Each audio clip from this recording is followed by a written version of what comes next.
सबको जय मसीह की। आइए हम प्रार्थना के द्वारा एक सटीक बाइबल अध्ययन को फिर से करें।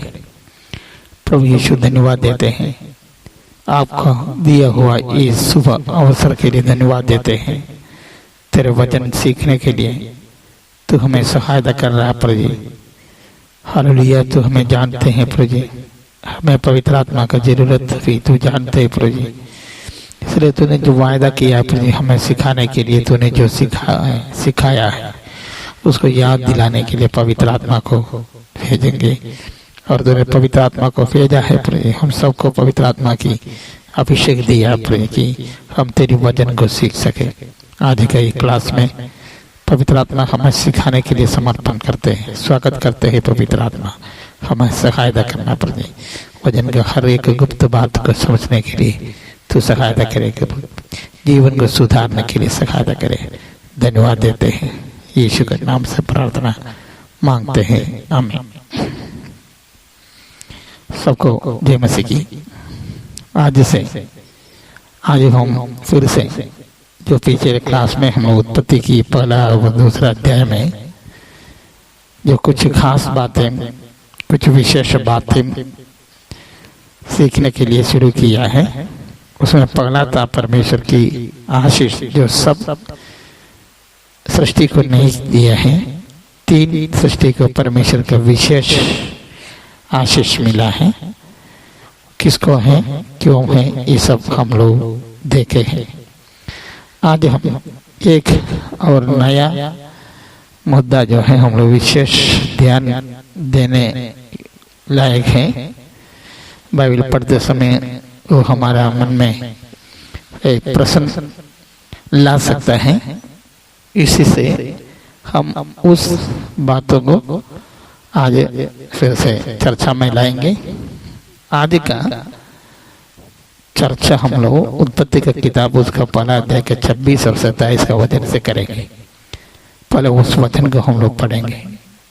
फिर परमेश्वर ने कहा, हम मनुष्य को अपने स्वरूप के अनुसार अपनी समानता में बनाए, और वे समुद्र की मछलियों और आकाश के पक्षियों और घरेलू पशुओं और सारी पृथ्वी पर और सब रेंगने वाले जंतुओं पर जो पृथ्वी पर रेंगते हैं अधिकार रखे। तब परमेश्वर ने मनुष्य को अपने स्वरूप के अनुसार उत्पन्न किया। अपने ही स्वरूप के अनुसार परमेश्वर ने उसको उत्पन्न किया, नर और नारी करके उसने मनुष्य को सृष्टि की। ये पहला अध्याय के 26 वचन में परमेश्वर एक निर्णय लेता है, मनुष्य को अपना स्वरूप और अपना समानता में मनुष्य को बनाना का निर्णय लेता है। और उसका 27 वचन में, पहला अध्याय के 27 वचन में परमेश्वर ने मनुष्य को अपने स्वरूप के अनुसार उत्पन्न किया है। अपने के स्वरूप के अनुसार परमेश्वर ने उत्पन्न किया, नर और नारी करके मनुष्य को सृष्टि की। हम लोग अभी पढ़े हैं वचन से। इसका सामान्य अर्थ है परमेश्वर जैसा है वैसे मनुष्य भी है, क्योंकि परमेश्वर ने मनुष्य को अपना समानता में सृष्टि की है। इसका मतलब यही नहीं है परमेश्वर आदम के समान हड्डियां और मांस और खून है, क्योंकि वचन बदलाती है, परमेश्वर आत्मा है।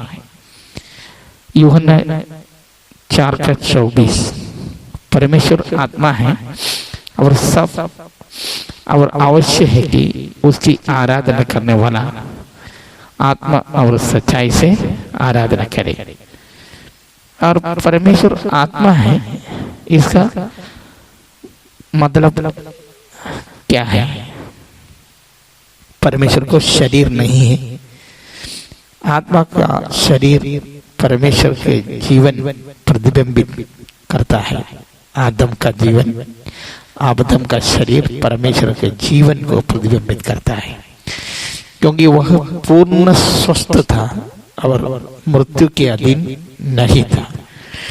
स्वरूप, मनुष्य का स्वरूप जो है मनुष्य का स्वरूप, परमेश्वर का स्वरूप जो मनुष्य में है वो अनादि अनंतता है। एटर्निटी कहता है, नित्यता है, अनंतता है, अनादि अनंतता है। क्योंकि सफोपदेशक तीसरा अध्याय का 11 वचन हम लोग पढ़ते हैं, उसने सब कुछ ऐसा बनाया कि अपने अपने समय पर वे सुंदर होते हैं। फिर उसने मनुष्यों का मन में अनादि अनंत काल का ज्ञान उत्पन्न किया है। समानता परमेश्वर का स्वभाव या गुण है। गलातियों की पत्री 5 अध्याय का 22-23 में हम लोग पढ़ते हैं, पर आत्मा का फल प्रेम, आनंद, शांति, धीरज, कृपा, भलाई, विश्वास, नम्रता और संयम है। हमको इसको विकसित करना है। बीज हम पर डाला है, इसके लिए कुछ निर्देश परमेश्वर ने आदम को दिया था। परमेश्वर की इच्छा परमेश्वर प्रकट किया है। आदम की वाटिका में 2 वृक्षों को लगाकर एक वृक्ष का फल खाने के लिए मना किया है।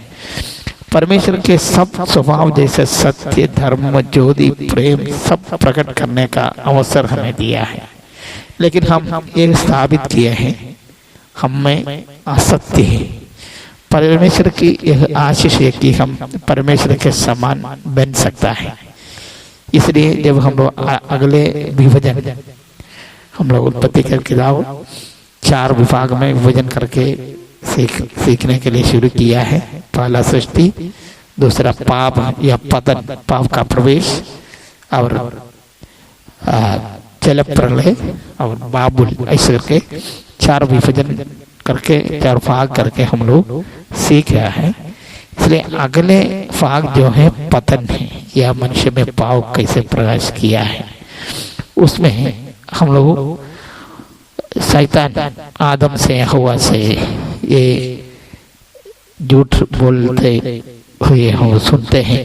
उसमें एक सच भी है, वो सच है हम परमेश्वर के समान बन सकता है, लेकिन उसके लिए तरीका जो है परमेश्वर से विरोध करना या परमेश्वर के दिया हुआ आज्ञा को उल्लंघन करना नहीं है, उसको मानना है। शैतान उनको बहकाया है। तो परमेश्वर के समानता या स्वभाव हम अपने में विकसित करना है। उसका स्वरूप हम पर है, वो एटर्निटी है, आदि अनंतता है। समानता विकसित करना है, स्वरूप हम पर है। आनंदता के दर्शन पाकर आनंदता के लिए जीवन जीने लगते हैं, हम आनंद परमेश्वर के स्वभाव प्रकट करने लगेंगे। इसके लिए हमें सृजे है, इसके लिए परमेश्वर हमें चुनने का अधिकार दिया है, एक आशीष दिया है। हमें प्राण, मन और आत्मा दिए हैं। ये दोनों को वास करने के लिए देह भी है। तीनों से सर्वोत्तम आत्मा है। हम पहले भौतिक बातों पर ध्यान रखता है, देह का। परमेश्वर रखता हुआ क्रम आत्मा, प्राण और देह है। मनुष्य का क्रम देह, प्राण और आत्मा है। आत्मा क्या है? आत्मा का परिभाषा क्या है? जिस त्रिएक परमेश्वर है उसी प्रकार, जैसे त्रिएक परमेश्वर है उसी प्रकार मनुष्य भी एक त्रिभागी व्यक्ति है, आत्मा, प्राण और देह। ये आत्मा क्या है? नीतिवचन 20 का 27 में दिया हुआ है। मनुष्य की आत्मा यहोवा का दीपक है, वह मन की सब बातों की खोज करता है। आत्मा हमें परमेश्वर की ओर बढ़ाता है। हम कौन है? इफिसियों की पत्री 2 अध्याय का 10 वचन। क्योंकि हम उसके बनाए हुए हैं और मसीह यीशु में उन फले कामों के लिए सृजे गए जिन्हें परमेश्वर ने पहले से हमारे करने के लिए तैयार किया। हम परमेश्वर के बनाए हुए हैं इस वचन के अनुसार। और भजन संगीता 100 भी 103 भी एक आता है, निश्चय जानो कि यहोवा ही परमेश्वर है, उसी ने हम सबको बनाया है और हम उसी के हैं। आत्मा प्राण और शरीर को परमेश्वर ने दिया है हमको। अपना जीवन परमेश्वर के समान बनना है। भजन संगीता 119 का 73 करते हैं, तेरे हाथों से मैं बनाया और रचा गया हूँ, मुझे समझ दे कि मैं तेरी आज्ञाओं को सीखूं। ये हमारा भी प्रार्थना होना चाहिए। इसमें दो शब्द का ध्यान हम हो रखे, एक है रचा और एक है बनाया। आयु 10 का 8 और 9 10 वचन में, तूने अपने हाथों से मुझे ठीक रचा और जोड़कर बनाया, तभी मुझे नष्ट किए जाता है। स्मरण कर कि तूने मुझको गूंदी हुई मिट्टी के समान बनाया, क्या तू मुझे फिर धूल में मिलाया। मनुष्य को हाथों से बनाया है।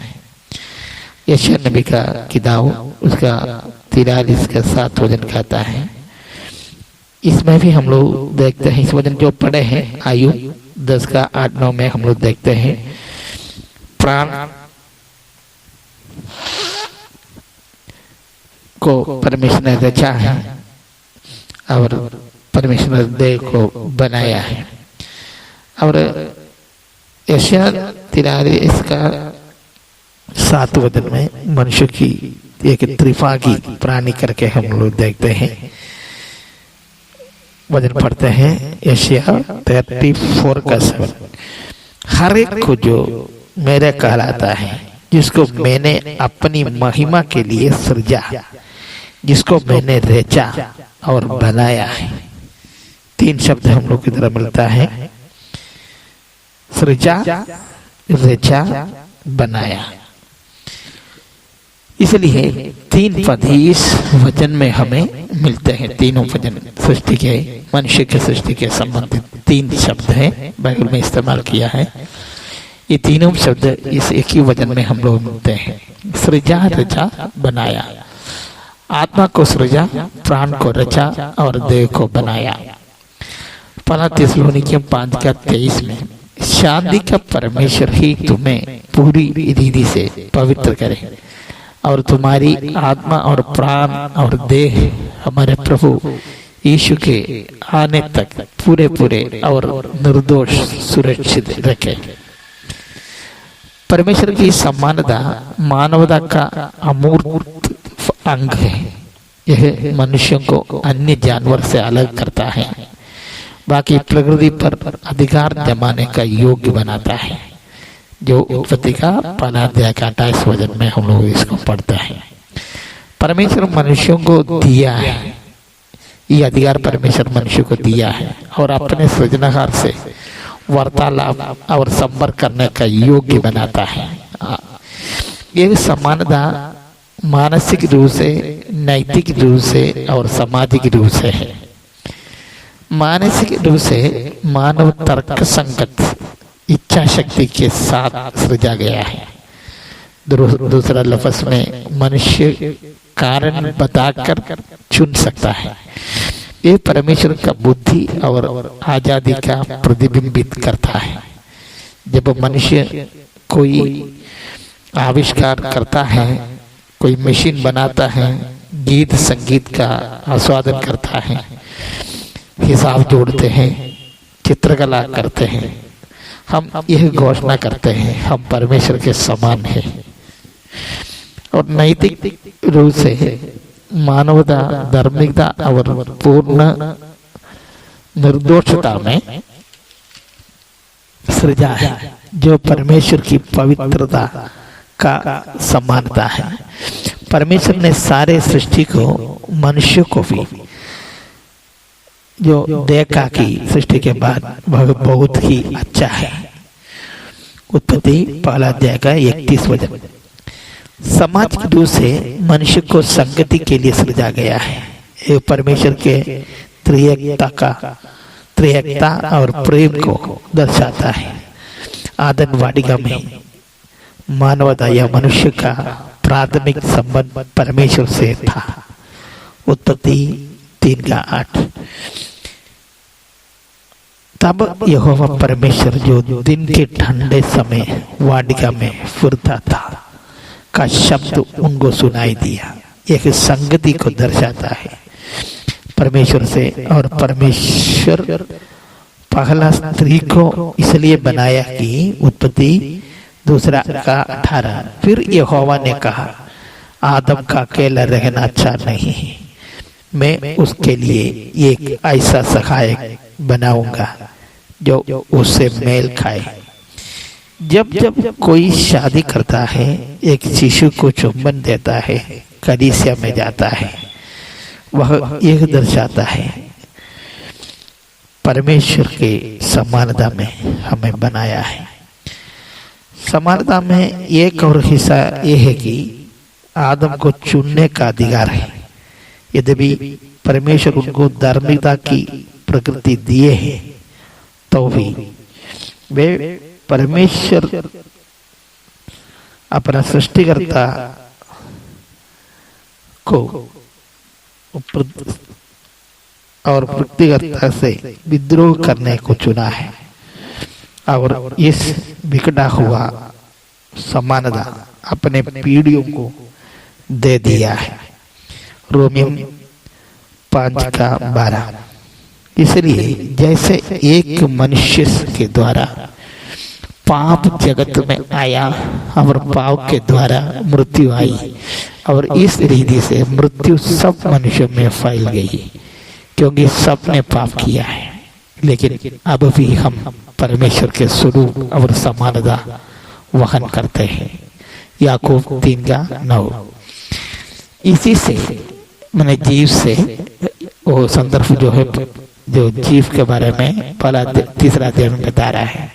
हम प्रभु और पिता की स्तुति करते हैं और इसी से मनुष्य को जो परमेश्वर के स्वरूप में उत्पन्न हुआ है शाप देते हैं। लेकिन इसके साथ साथ हम पाप का दाग भी वहन करते हैं। परमेश्वर का स्वरूप के साथ साथ पाप का दाग भी हम वहन करते हैं, मानसिक रूप में, धार्मिकता के रूप में, सामूहिक रूप में और शारीरिक रूप में हम पाप की फल को दर्शाता है। खुशी की बात यह है कि जब परमेश्वर हमें छुड़ाते हैं, व्यक्तिगत रूप से हमें छुड़ाते हैं, वह हमें परमेश्वर के समानता में वापस ले जाना शुरू करता है। हम पर एक नया मनुष्यत्व सृजन करके जो परमेश्वर की समानता में है हमें बढ़ाता है। इफिसियों के पत्र 4:24। और नया मनुष्यत्व को पहन लो जो परमेश्वर के अनुरूप सत्य की धार्मिकता और पवित्रता में सृजा गया है। इस छुटकारा यीशु मसीह पर विश्वास के द्वारा अनुग्रह ही से पाते हैं। यीशु को परमेश्वर से हमें अलग करने वाला, पाप से मुक्ति देने वाला प्रभु करके विश्वास करना है। इफिसियों के 2 अध्याय का 8 और 9 वचन। क्योंकि विश्वास के द्वारा अनुग्रह ही से तुम्हारा उद्धार हुआ है और यह तुम्हारी ओर से नहीं वरन परमेश्वर का दान है, और ना कर्म के कारण ऐसा ना हो कि कोई घमंड करे। यीशु के द्वारा हम परमेश्वर के समानता में बनाया और सृजा गया। 2 कोरिन्थियों 5:17 वचन कहता है, इसलिए यदि कोई मसीह में है तो वह नई सृष्टि है, पुरानी बातों बीत गई है, देखो सब बातें नई हो गई है। यदि यह सुनने वाला कोई भाई बहन अपने खोए हुए परमेश्वर का स्वरूप और समानता नहीं ढूंढ पाया है तो यीशु को अपना पाप से छुड़ाने वाला उद्धारकर्ता के रूप में विश्वास करें, प्रभु की अनुग्रह से अपना स्वरूप को वापस पाए। प्रभु इसके लिए आपको मदद करेंगे। आइए हम आपके लिए प्रार्थना करते हैं। प्रभु यीशु तेरे धन्यवाद देते हैं। प्रभु तूने अपना स्वरूप और समानता में हमें बनाया है प्रभु जी, लेकिन हम प्रभु हालेलुया उसका पूरा जो शक्ति जो है हम लोग खो दिए प्रभु जी। आदम का पाप के द्वारा जो पाप हम पर भी आए हैं प्रभु जी, हम उसको खो लिए प्रभु जी। फिर भी तेरे वचन ही हमें सिखाते हैं प्रभु जी, हमें नया सृष्टि में, हमारे उद्धार में प्रभु हालेलुया आप हमारे एक नया मनुष्यत्व हमको प्रदान करते हैं, नया सृष्टि हमें बनाते हैं प्रभु। आप हमें अपना स्वरूप में, अपने सामर्थ्य में फिर से बनाए प्रभु जी, ताकि प्रभु से संगति हम रख सकेंगे। धन्यवाद देते प्रभु जी। हमारे भाई बहनों से कोई अब प्रभु आपको ग्रहण करना चाहता है तो उसको अपने उपलब्ध किया, इसलिए धन्यवाद देते प्रभु जी। उसको ग्रहण कर प्रभु जी और अपना समानता और स्वरूप उसको दे प्रभु जी। प्रभु यीशु के नाम से प्रार्थना हम मांगते हैं, सुनना और ग्रहण करें। आमीन।